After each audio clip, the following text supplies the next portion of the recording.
I understand what brands like Apple have done that have captivated the generation and what every other brand on the planet can learn from them.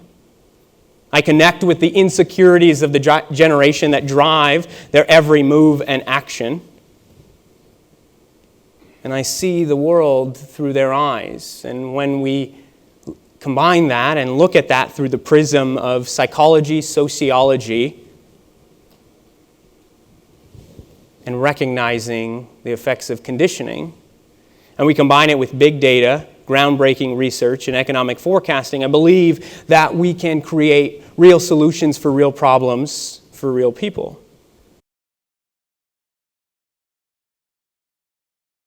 If you're wondering what this has to do with millennials, it has everything to do with millennials, because what we're finding in our research at Millennial Labs is that, interestingly enough, while the Achilles heel of World Cup superstars might be the fear of failure, the Achilles heel of an entire generation also happens to be the fear of failure. Fear is crippling to millennials. And if you think about it, a generation that was raised with no keeping score youth sports, where everybody gets a trophy, a generation that has seen higher rates of grade inflation, the highest rates of grade inflation that we've seen in history, to the point where certain high schools and universities are moving away from grades because they're so arbitrary. Because professors and teachers are just inflating the grades. What used to be a C is now an A. I had a friend whose daughter got a 68 on the test, and the teacher in 7th grade put a smiley face on the top. He went and talked to her and said, "Am I missing something here? Because where I'm from and when I grew up, this means she did bad." And the teacher said, "Yeah, she has room for improvement. But we put a smiley face because we don't want to hurt her confidence." Think about a generation where the term helicopter parent came of age, came into reality. Where it's to the point now that I think we've passed that. I don't even use the term helicopter parent, because if you think about the concept of a helicopter parent or a helicopter hovers above, communicates down below, what's in front, what's around, threats, opportunities. We're at the point now, though, that I think we're at curling parents.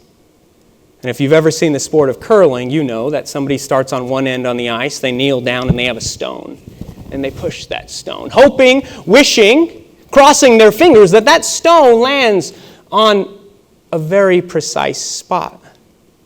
But it doesn't get there on its own, because there's a sweeper who goes in front of it with a broom.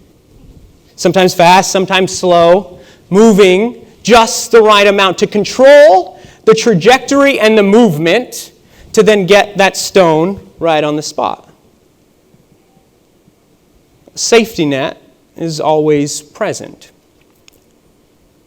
Now, by no means do I intend for this to be a parenting lesson, because my own parents were extremely involved in my life, and my life is what it is today because of their involvement and because of their dedication to my success. But what I am saying is that there are effects and impacts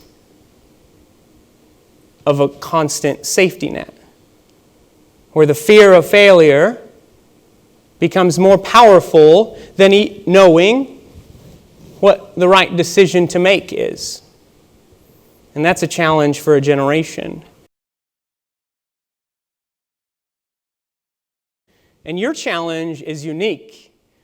Most markets are trying to figure out how to get new consumers to come in. Your businesses are beating them off with a stick. Because the difference in your products is that I can't just go to the grocery store and pick it up off the shelf as long as I have enough money. There is a guard at the gate. And the gatekeeper says whether or not I get to come in. Two things are occurring in this generation. The fear of failure, and if they fail once, they definitely won't want to fail again. And the second thing is that it's an incredibly resourceful generation. When the world is at your fingertips on your iPhone, what happens on a Friday night? College students get on a GroupMe app. They learn about a party. They show up to the party, and the person at the door says, "I'm sorry, you can't come in." They say, "No problem." Grab their phone and find another party. and they never go back to that house. And what we're seeing is that there's failure, and then they shut down. So what you may think is that you're turning down a customer today, but in actuality, what could be happening is that you may be losing a customer for life because they find somewhere else to go. And when you look at the reality in front of you, I get it. You people manage risk.